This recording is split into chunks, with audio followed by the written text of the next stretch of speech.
Good day to everyone from around the world. We're so happy to have you with us, and we're delighted to have Anne Longfield here, who is the executive chair and founder of the Center for Young Lives in the United Kingdom. And some of you may know that Anne was the commissioner for children in the UK as well for a number of years. I had the opportunity to meet Anne in February and was just so struck by her passion for children and young people and ensuring that their voice is heard and elevated. And so we couldn't think of a better advocate to bring into the space to really encourage those of us working to really transform child welfare and systems at state and local authority levels. Couldn't think of anybody better. And so we're just so delighted to have you here, Anne, and please take it away. Fantastic. Well, thank you so much, Lisa, and thank you for inviting me here to speak at this really important international conference. Really delighted to be with you. And I just wanted to use my time with you today to talk about some of the things that we are trying to achieve. I'm speaking as someone who was the Children's Commissioner for England until 2021, but since then has been developing and leading policy thinking on a number of areas around vulnerable children. And much of this draws on, 20 years experience I had before all of that, which was around running a national children's charity and working on some of our programs around Sure Start, which were early intervention programs for children and families. So I'm going to give you an overview of where I think we are in England and some of the reflections on what needs to happen and how we can really get to help vulnerable children and young people. If we go to the first slide. We want to make our country and countries around the world really the best place for children to grow up and for families to bring up children. But whilst we think that in England and in the UK, actually most families are doing okay, most children are doing okay, it could be better, but we're doing okay. We know that there's a sizable group of children and families for whom this isn't the case. And that in England accounts for actually millions of children and families. They aren't sharing in the progress that many other children and families are. They're the ones that have a mountain to climb in terms of being able to progress throughout childhood. They're the ones so often slip between the gaps in services, and in many of their experiences growing up, that means that their life chances are going to be diminished. It's a particular case for those children who are growing up in entrenched generational disadvantage, where there were, added challenges. It was increasing in this country before the pandemic, before COVID, but that rocket boosted it. And really heightened vulnerability and need. And in our country, we've had a cost of living crisis as well, which was also added to this. And many of the things that, you will, I'm sure, know and see in your own work, that means that we've had, increase in problems around mental health, and increased concerns around children's well-being. We know that many of the problems start in childhood and continue into adult life. And then we also know it cascades from generation to generation. And so what we're after is breaking that cycle.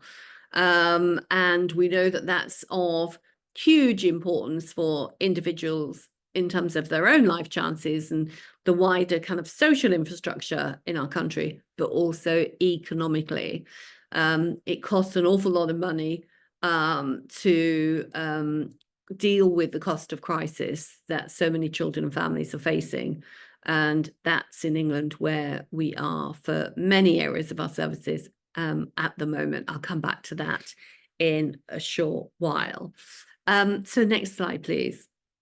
Now, this is looking at, what the data tells us, and there's some quite stark figures here that, are well-known, well-rehearsed, often talked about. A third of children in our country are now growing up in poverty.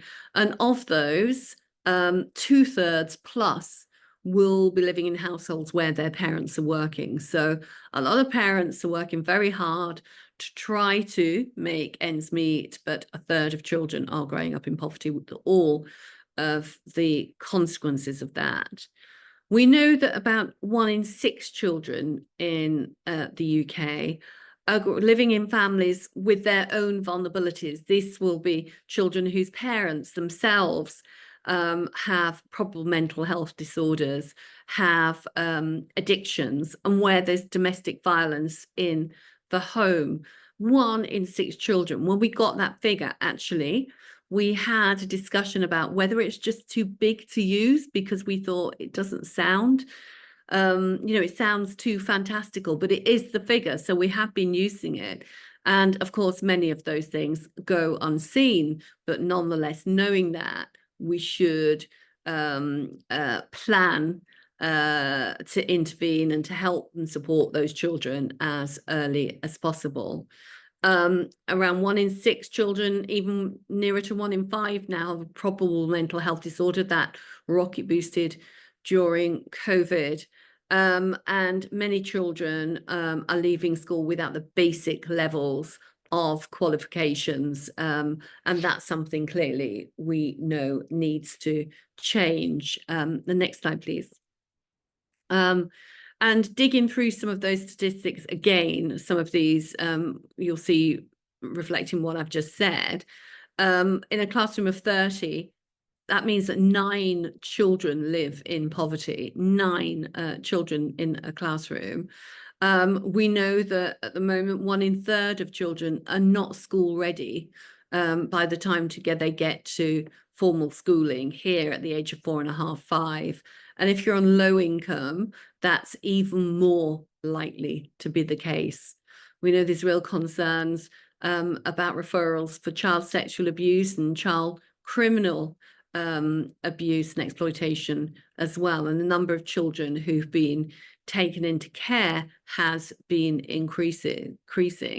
So there are some real trends here which have meant that things have been going in the wrong way. And again, less help for children earlier and more the higher cost of crisis. The next slide, please. And of course, as you'd expect, with such a high rise in need, public services are often struggling to respond as the need for acute help escalates. That means that, schools are struggling with children with poor mental health and well-being. There's a crisis in absenteeism from school, which started after the pandemic and continued. More children are being home educated. That means they're coming off the school roll, sometimes because they aren't getting the support they need in school. And when you're looking at all of these issues, what those that are running public services will often say is that we know we need to do things differently. We know we need to start preventing problems occurring. We know we need to start being much more about being based locally and working with local communities. But we can't do that while we're constantly firefighting with such high levels of need. So we need to be stable before we start to be able to turn that system around. But I think we should be in no doubt that we do need to reset that system. Next slide, please. So why is this happening? I alluded to some of this already. Well, we've got increasing demand for help for children and young people and parents at the same time where we've been having decreasing support. Some of those have been political decisions where some of the programs that could have helped reduce risk and support for vulnerable children haven't been a high priority for our previous government. But what that has meant is the amount spent on early intervention has almost halved over the last 15 years, at the time that the amount spent on acute services for children has nearly doubled. And of course, you don't need to be a huge mathematician to know that if you're spending a lot more money, double the amount of money over here, when things go wrong, you've got less money to spend over here to prevent things going wrong. And it's just a complete cycle which is going the wrong way, hence the need to really be able to reset that system. I should also say that we have a new government since July this year, which has changed political priorities and which is now prioritizing progress and opportunity for all children, but clearly it's in its early days. So this is pretty much, a benchmark, a stock take, if you like, of where things are at the moment, what's in the inbox for incoming ministers. Next slide, please.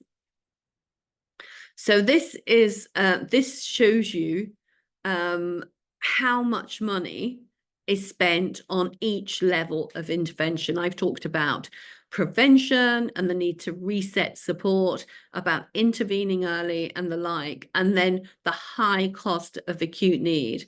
And the size of the blobs on the left relate to the amount of money we spend, and the size of the segment on the pyramid here relate to how many children it relates to.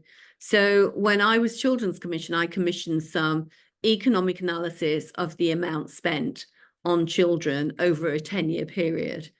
What was staggering to see was, even though there'd been almost a decade of reduced spending across the piece in lots of areas, we were spending the same amount of money, if not more, on children, but it was going on fewer and fewer children, because, as you see here, the cost for those small number of children with acute needs at the top vastly outweighs the cost of universal support for all children, and leads to huge problems with children experiencing an escalation in need and crisis, but also for the public purse.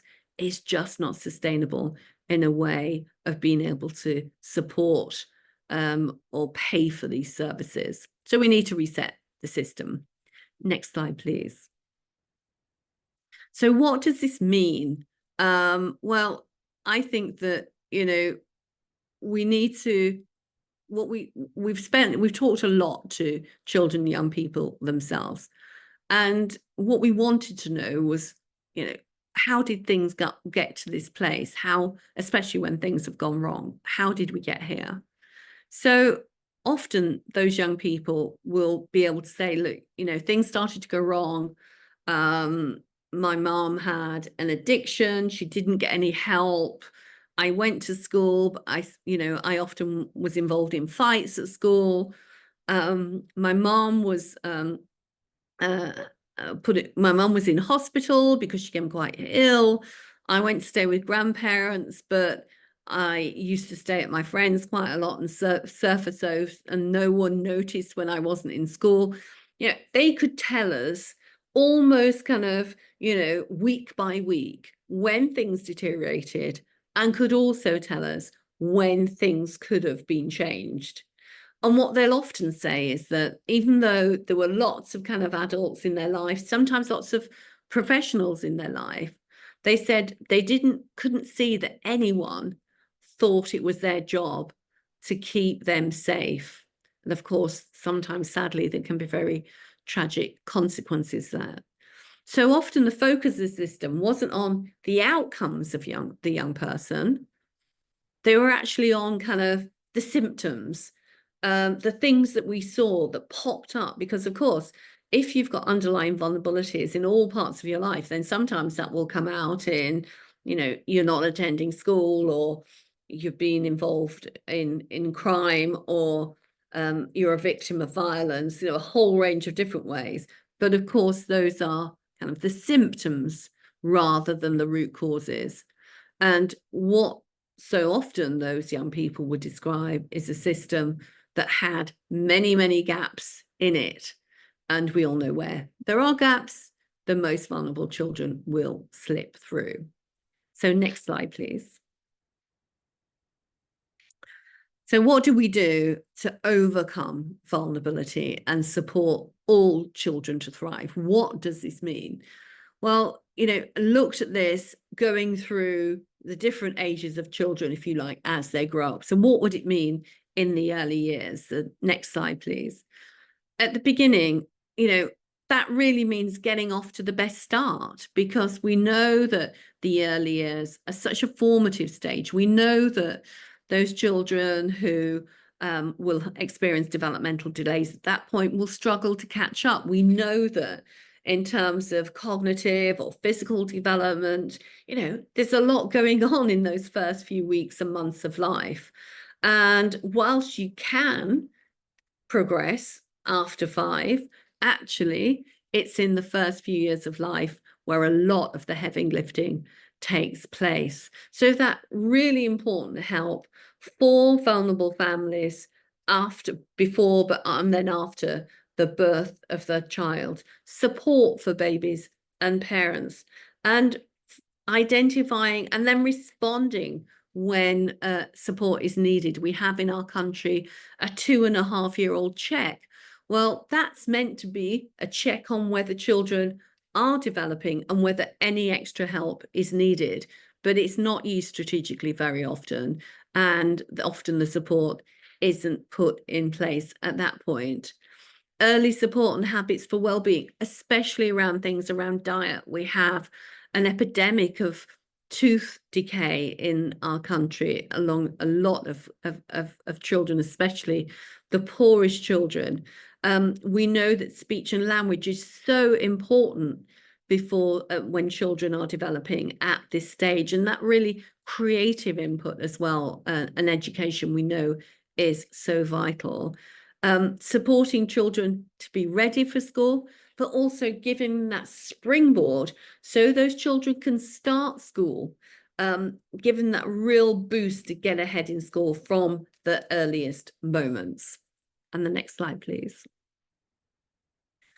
Once they're in school, helping children stay well and to thrive. I talked about the, really concerning numbers of children with probable mental health conditions. But again, what those children will say is they don't want to be told there's something wrong with them. They don't want to have to be referred to clinics. They actually want help to stay well and succeed. So what we're keen to see is a greater emphasis on well-being in schools, but also in the public sphere, in parks, in public areas that are clearly designed with children in mind. Access to activities and enrichment and positive relationships built into our school, but also our locality system. We want to see a focus on play, self-driven creative expression. It hasn't had much of a look in the UK over the last 15 years ago.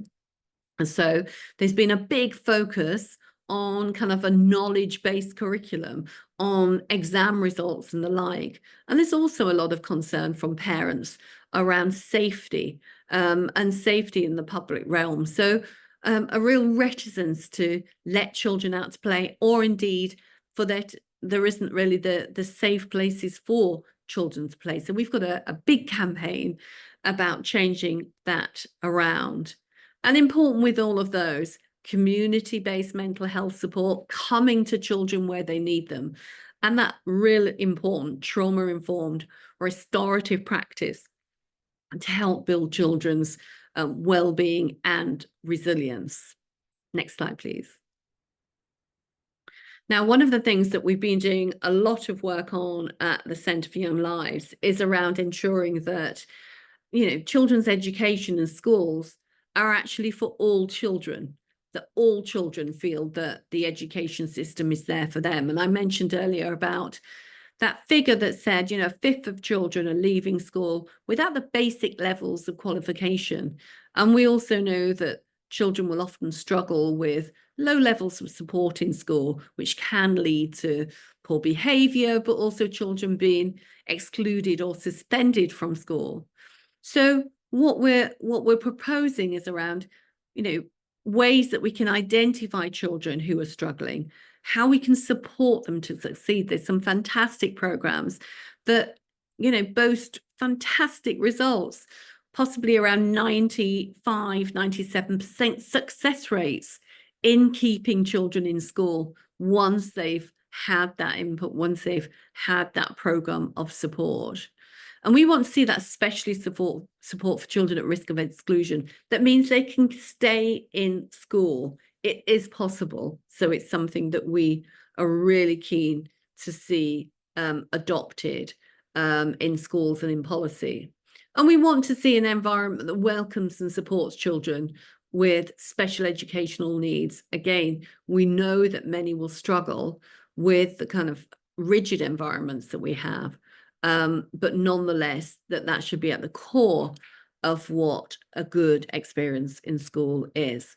And with all of these, we're talking about ways of helping and supporting children who have particular needs. But obviously at the heart of it is a partnership with parents, because if we can help parents and support parents, then of course they're going to be able to support their own children to flourish as well.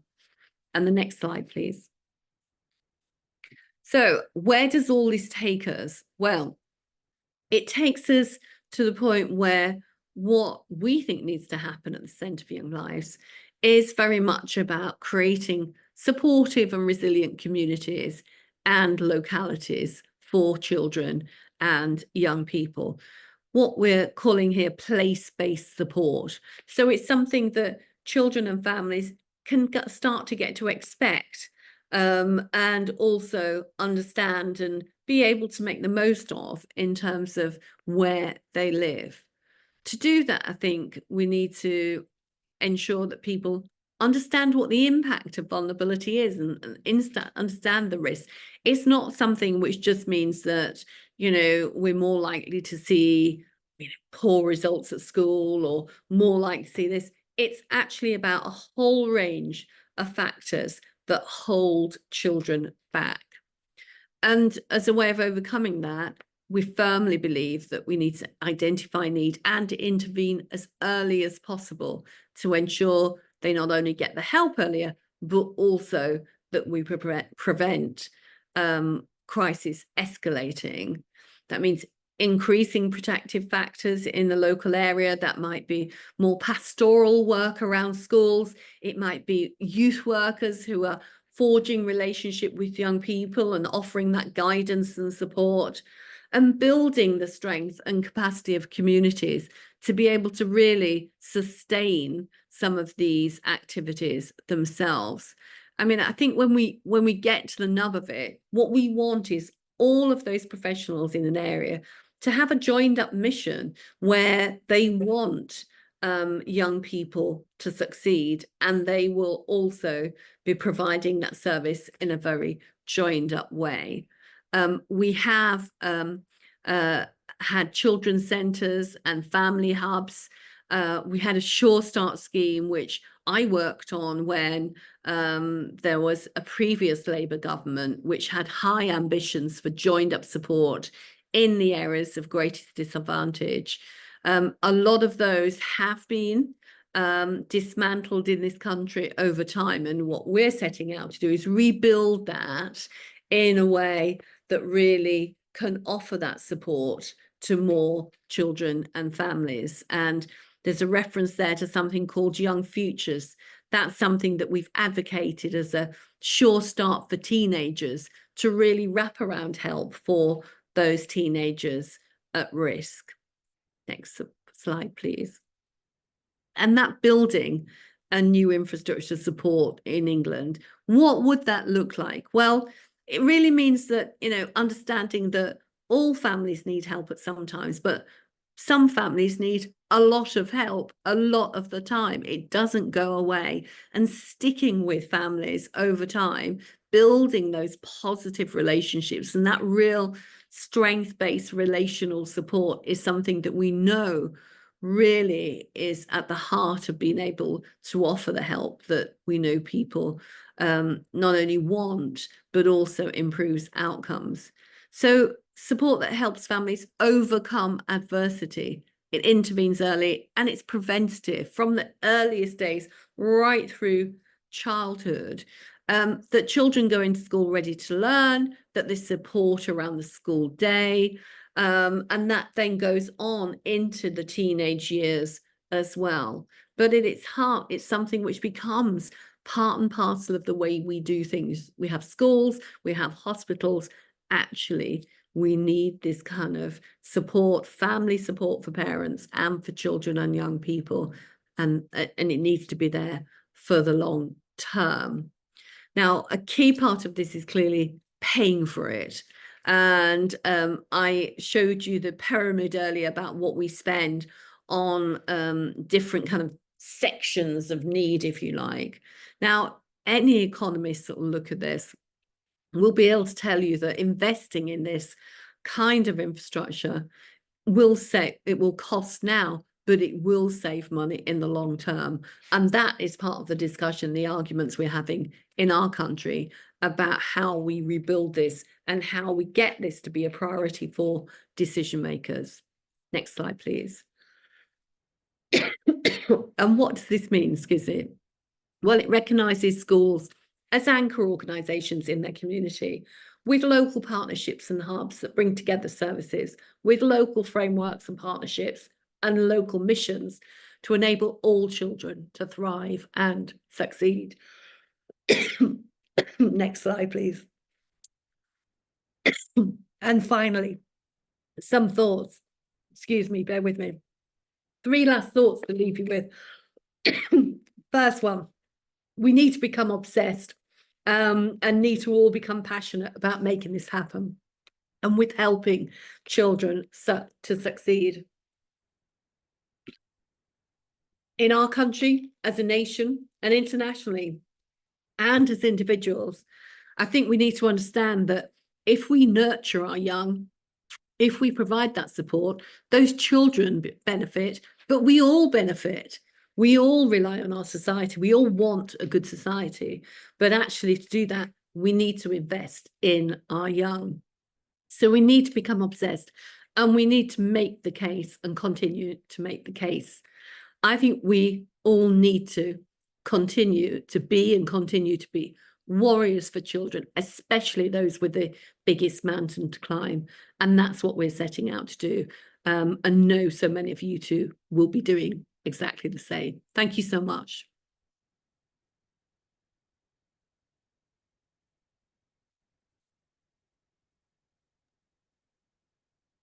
Thank you, Anne, for that call to advocacy and really encouraging us all to take up the mantle to make sure that children in our own nations, our neighborhoods, our communities, and internationally are not only obviously surviving, but also thriving. Josh, just seeing if we have any questions that have come in, please do put your questions into the chat. And Anne has a few minutes here and is happy to field some of them.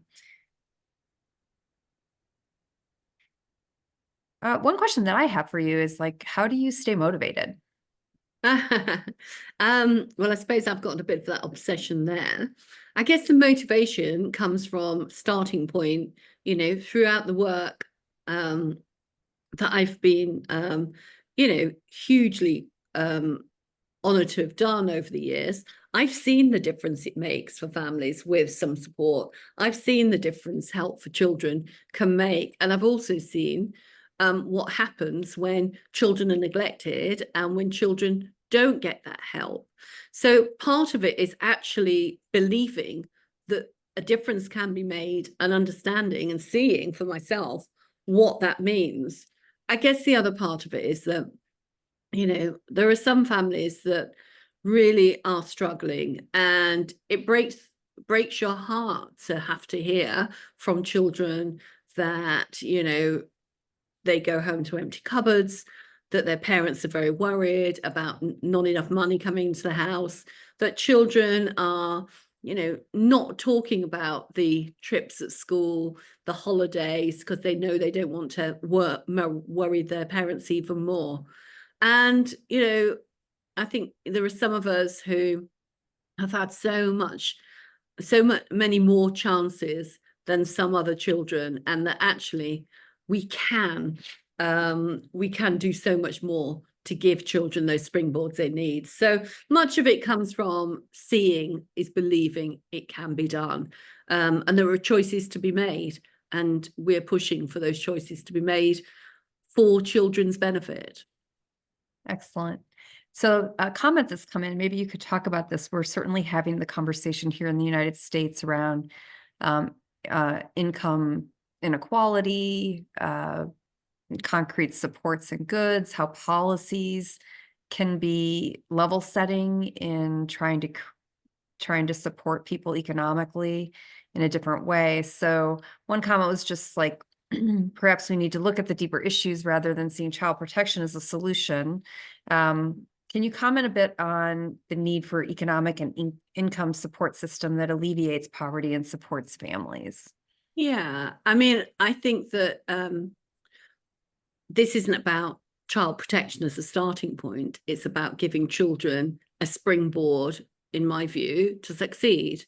Obviously, child protection is important, but when I talk about interventions, I'm talking about interventions around opportunities, interventions around, you know, speech and language support, opportunities that will help children increase their skills, tackle some of the issues they're experiencing head on, but then to get ahead. And, you know, I'm actually not, I'm not, you know, there's a big debate here about whether we're being statist or not. And, you know, this isn't, in my view, a statist approach. It starts with most people need some help. But actually, it's not about taking over lives. It's about giving that springboard and standing alongside families. The whole issue about kind of economic parity, of course, is really important within this. I said before that 2/3 of all the families where children living in poverty are working. So this isn't a case of families who aren't working. But of course, they need to be in decent jobs that are secure, that have some stability around them, with decent levels of wages within there, and then also a safety net to offer that level of you know, protection for those families who are falling beneath that. Now, there are areas of that safety net that we believe need strengthening to offer families more security and a higher base level of income. But of course, those all have to be put in the round in terms of other calls on the public purse. But there are certainly, you know, there are some economic issues at the moment about levels of financial benefit that we offer some families in this country, which we know have a detrimental effect on children. We clearly would like those to be removed and for them to have a different priority. But I think that, you know, part of overcoming poverty and adversity is about supporting children to be able to progress throughout their childhood and have the best set of skills that and experience they can as they enter adulthood and the work of further study or work. And so we're trying to look at it in terms of not only the support of families, but also children as well. A somewhat related question has come in. I'm not exactly sure from which country, but you can only probably answer from your lens. Certainly during COVID in the United States, we had some economic policies that benefited families that earned income tax credit which research showed really had a correlation and a relationship to decreasing child maltreatment. And even though it's clearly a policy that showed positive results, it's not something that was continued most recently. And there's certainly a lot of advocacy happening for that. So the question is related is then there's the need for funds requires some tax changes that prioritize these services. And how do we do this? Yeah, I mean, it's a very live issue here because we've got a new government, and there's the financial kind of landscape is pretty limited and restricted. So we too had policies during the pandemic. For instance, we had something that was the child benefit. We have a child benefit system, payment per child, and that was increased during the pandemic. And of course, the number of children living in poverty decreased as a direct result. I mean, there are lots of other things that weren't as advantageous to children in our country.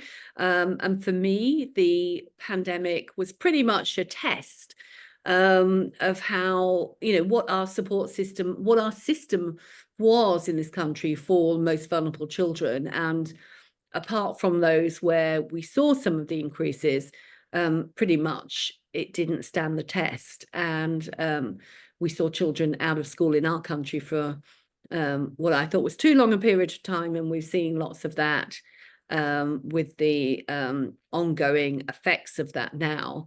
But when I talked about rebuilding the infrastructure, the increase of financial transfer to families who needed it, the policies and the interventions during the pandemic, I too believe that in our country there's a case to be made. Advocacy is a constant in terms of seeing these as of benefit not only to those children but to all of society, and not only in an emergency but as actually how we go about preventing children from falling beneath what their potential is.